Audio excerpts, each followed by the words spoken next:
देखिए, क्रिमिनल हैं जो मुख्यमंत्री बने हुए हैं, तो आप उनसे क्या एक्सपेक्ट करेंगे। अगर मैं मिठाई की दुकान चलाता हूँ तो मैं मिठाई ही खिला सकता हूँ आपको। अगर मेरा समझिए कि भाजी या उसका रेस्टोरेंट है तो मैं आपको भाजी तरकारी ही खिला सकता हूँ। अगर एक क्रिमिनल अगर सीट पे बैठेगा तो क्राइम ही डिलीवर करेगा आपको। जो बिगाड़ सकते हैं उखाड़ लें। विनय दुबे बैठा है। अंधभक्त एक स्पेशल कैटेगरी है जो कि केवल मोदी जी के और उनकी जो गलत नीतियों को समर्थन करते हैं। जिस तरह से इनके राष्ट्रीय अध्यक्ष जी तड़ीपार हुए थे गुजरात से, वैसे अब भारतीय जनता पार्टी की सरकार जो उत्तर प्रदेश में है, ये न सिर्फ यहाँ से तड़ीपार होगी और इनका अब मुझे लगता है करीबन 70 सालों तक इनकी वापसी यहाँ पे नहीं होगी। कोई भी न्यूज़ चैनल उठा के देखो, सिर्फ वहाँ पे एक तरह की दलाली की जा रही है, भड़वागिरी की जा रही है। उखाड़ने वाला या बिगाड़ने वाला ऊपर बैठा है जी। यहाँ अगर वो चाहेगा तो मेरा सब हो जाएगा जी। लेकिन ये जो दावा करते हैं ना, जो अंधभक्त हैं या भारतीय जनता पार्टी के IT सेल वाले हैं या खुद उनके नेता हैं, उनके लिए खुली चुनौती होती है। और जहाँ मुझे मिलेंगे मैं उनकी तबीयत से कहीं ना कहीं इस देश में इस समय ज़रूरत है आवाज़ उठाने की, क्योंकि कल को इसका जो खामियाजा है मेरे बच्चों को, आपके बच्चों को झेलना पड़ेगा जी।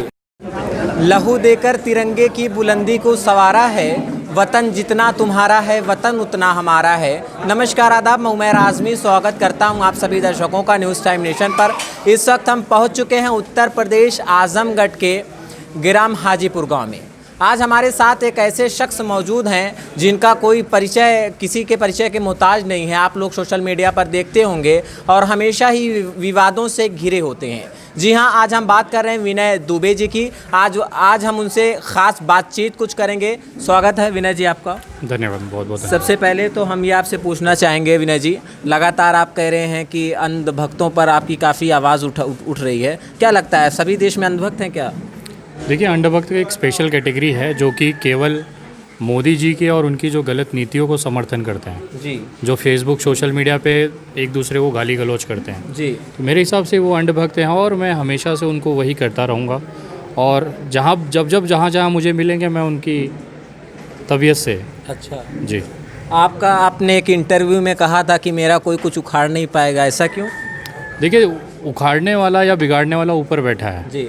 यहाँ अगर वो चाहेगा तो मेरा सब हो जाएगा जी। लेकिन ये जो दावा करते हैं ना, जो अंधभक्त हैं या भारतीय जनता पार्टी के IT सेल वाले हैं या खुद उनके नेता हैं, उनके लिए खुली चुनौती होती है कि जो मेरा बिगाड़ सकते हैं बिगाड़ लें, कोई दिक्कत या डर नहीं है जी।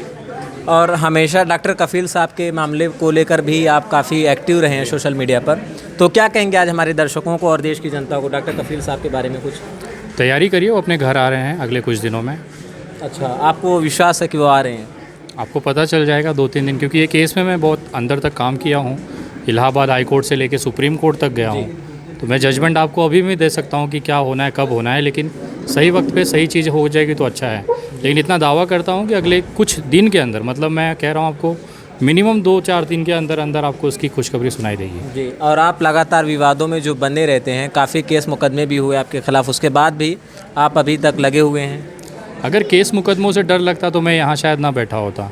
कहीं ना कहीं इस देश में इस समय ज़रूरत है आवाज़ उठाने की, क्योंकि कल को इसका जो खामियाजा है मेरे बच्चों को, आपके बच्चों को झेलना पड़ेगा जी। तो मैं नहीं चाहता मेरे बच्चे वो सारी चीज़ें देखें जो मैं देख रहा हूँ। तो कहीं ना कहीं ये जो कचरा है उसको साफ़ करने के लिए किसी को तो झाड़ू उठाना पड़ेगा जी। मैं हूँ उसके लिए। अच्छा, दूसरी चीज़ विनय जी, हम आपसे ये जानना चाह रहे हैं, आप लगातार देश के लिए आवाज़ उठा रहे हैं, देश की जनता को जागरूक एक तरीके से कर रहे हैं और लगातार भारतीय जनता पार्टी पर हमला बोल रहे हैं, ऐसा क्यों? सवाल हमेशा सरकार से पूछा जाता है सर। जिस दिन कांग्रेस सत्ता में होगी उनसे भी पूछेंगे। अच्छा। जिस दिन अखिलेश जी आएंगे उनसे भी पूछा जाएगा और इसी तेवर में पूछा जाएगा। कोई रहम नहीं होगा, सरकार उनकी है तो सवाल भी उनको देना पड़ेगा। अच्छा। जवाब उनको देना पड़ेगा। विनय जी, आपका कोई लोकप्रिय नेता है, आप ये जानना? मैं खुद नोटा को वोट करता हूँ, मेरा कौन सा लोकप्रिय नेता है। अच्छा। मैं हमेशा नोटा को, क्योंकि मुझे ऐसा लगता है कि जो भी नेता होते हैं ना, वो कभी जनता के नहीं होते हैं।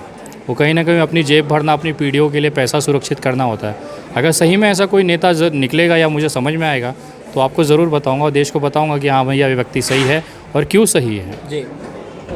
किस्सा घटना तो पुरानी हो गई है, लेकिन फिर भी विकास दुबे का जो मामला था, कांड हुआ था, अखिलेश यादव ने ट्वीट किया था कि गाड़ी नहीं पलटी, सरकार पलटने से बचाया गया। क्या कहेंगे इस पर? कोशिश थी बचाने की, लेकिन मैं आपको दावे के साथ कहना चाहता हूँ आपके चैनल के माध्यम से, 2022 में ये सरकार नहीं पलटेगी, यहाँ से उखड़ के तड़ीपार हो जाएंगे। जिस तरह से इनके राष्ट्रीय अध्यक्ष जी तड़ीपार हुए थे गुजरात से, वैसे अब भारतीय जनता पार्टी की सरकार जो उत्तर प्रदेश में है, ये न सिर्फ यहाँ से तड़ीपार होगी और इनका अब मुझे लगता है करीबन 70 सालों तक इनकी वापसी यहाँ पे नहीं होगी। जी। दूसरी चीज़ ये है विनय जी कि क्योंकि उत्तर प्रदेश में ही आप इस वक्त आजमगढ़ में हैं, तो काफ़ी क्राइम बढ़ रहा है। जो क्राइम का ग्राफ है उत्तर प्रदेश में इन दिनों काफ़ी बढ़ रहा है। हत्याएं, लूटपाट की घटनाएं, लिंचिंग, तो क्या कहेंगे योगी सरकार से? देखिए, क्रिमिनल हैं जो मुख्यमंत्री बने हुए हैं, तो आप उनसे क्या एक्सपेक्ट करेंगे? अगर मैं मिठाई की दुकान चलाता हूँ तो मैं मिठाई ही खिला सकता हूँ आपको। अगर मेरा समझिए कि भाजी या उसका रेस्टोरेंट है तो मैं आपको भाजी तरकारी ही खिला सकता हूँ। अगर एक क्रिमिनल अगर सीट पे बैठेगा तो क्राइम ही डिलीवर करेगा आपको। तो ये जो कर रहे हैं कोई नई बात नहीं है, उनका काम है वो। आप लगातार सोशल मीडिया पर एक्टिव हैं, लोगों को संदेश देते हैं, ऐसा क्यों करते हैं आप? देखिए, मेरी औकात बहुत छोटी सी है। मैं एक साधारण सा इंसान हूँ, आम परिवार के घर से आता हूँ। तो मुझे ऐसा लगता है कि अगर कहीं माध्यम से मुझे मेरी आवाज़ कहीं तक पहुँच रही है और उस आवाज़ की वजह से अगर थोड़ा भी परिवर्तन आ रहा है तो मैं कोशिश करता हूँ। एक वीडियो मेरे पास एक माध्यम है। आज सोशल मीडिया सबसे बड़ी ताकत है। आप कोई भी न्यूज़ चैनल उठा के देखो, सिर्फ वहाँ पे एक तरह की दलाली की जा रही है, भड़वागिरी की जा रही है। मुझे ऐसा लगता है कि कहीं ना कहीं वो तथ्यों को सही जानकारी लोगों तक पहुँचाना मेरी भी जिम्मेदारी है। इस देश का नागरिक होने के नाते हर किसी के साथ जिसके साथ गलत हो रहा है उसके साथ खड़ा होना मेरी जिम्मेदारी है। मैं अपनी जिम्मेदारी निभा रहा हूँ। आपने कहा था कि डॉक्टर कफील का केस के लिए हम चंदा करेंगे और चंदा करके केस लड़ेंगे, ऐसा क्यों? देखिए, आपको शायद याद होगा, आज से 2 साल पहले 3 साल पहले जब BRD में छोटे बच्चे जब उनकी मौत हुई थी ऑक्सीजन की कमी के कारण, उसके बाद उनको जेल भेज दिया गया था। उसके बाद डॉक्टर कफील खान ने खुद आके एक वीडियो निकाला था कि उनको पैसे की ज़रूरत है क्योंकि परिवार पे आर्थिक बोझ है, क्योंकि उनके पास भी नौकरी नहीं है, उनके परिवार को टारगेट किया गया है। तो उन्होंने खुद इस समय क्राउड फंडिंग की थी। एक बंदा अगर 2 साल पहले क्राउड फंडिंग करके मदद ले रहा है तो उसके 2 साल के बाद क्या स्थिति हो सकती है? और ये जो रासुका या जो बड़े बड़े एडवोकेट हैं या रिटायर्ड जज हैं, उनसे कंसल्ट करना उनकी एक मोटी चौड़ी फीस होती है। तो उनके परिवार पे बोझ ना बने, और उसकी वजह से मैंने ये किया था। और जहाँ तक है उसकी जानकारी मैंने बहुत पहले उनको दे दी थी, और आप लोगों के सामने भी मैंने अभी कुछ दिन पहले ही स्टेटमेंट वगैरह रखे हैं। विनय जी, जब आपका नाम जो ना लेकर के टीवी चैनल्स पे दिखाया जाता है भड़कावी और विवादित टिप्पणी करने वाला और न जाने क्या क्या, तो कैसा फील होता है देख करके? देखिए, वो अपना काम कर रहे हैं, दलाली नहीं करेंगे तो कहाँ से होगा? उनका घर भी तो चलना चाहिए। किसका घर चलना चाहिए? जो भी इस तरह की चीज़ें करते हैं मेरे लिए या फिर विरोधी बैठे जो हैं, कहीं ना कहीं वो नाम लेके कहीं ना कहीं 2 पैसा उनकी आवक हो रही है, मुझे तसल्ली होती है।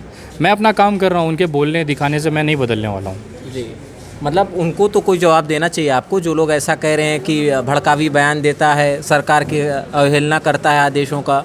उनके लिए सीधा सीधा तो कहता हूँ ना, जो उखाड़ना है उखाड़ लो, देखता हूँ मैं भी। अच्छा, तो मेरा एक ही लाइन में जवाब रहता है, मैं ज़्यादा उनको वरीता नहीं देता हूँ। अभी भी आपके वीडियो के माध्यम से उन तमाम लोगों को कहना चाहता हूँ कि जो बिगाड़ सकते हैं उखाड़ लें। विनय दुबे बैठा है, जब तक मैं ज़िंदा हूँ मेरी सांसें चल रही हैं। देश का जो सेक्युलर फैब्रिक है वो मैं तोड़ने नहीं दूँगा। बहुत बहुत शुक्रिया विनय जी बातचीत करने के लिए। ये थे विनय दुबे जी जिनसे हमारी खास बातचीत हो रही थी। तब तक के लिए आप देखते रहिए न्यूज़ टाइम नेशन। मैं उमैर आज़मी यहीं पर आप सभी दर्शकों से विदा लेता हूँ। मुलाकात होगी अगली एक स्पेशल रिपोर्ट के साथ। कैमरामैन माज अहमद के साथ news time nation, Umair Azmi, Azamgarh. Subscribe करें आपका अपना चैनल न्यूज़ टाइम नेशन, और हर खबर सबसे पहले पाने के लिए बेल आइकॉन जरूर दबाएं। और हाँ, खबरें पसंद आ जाएं तो लाइक और शेयर करना ना भूलें।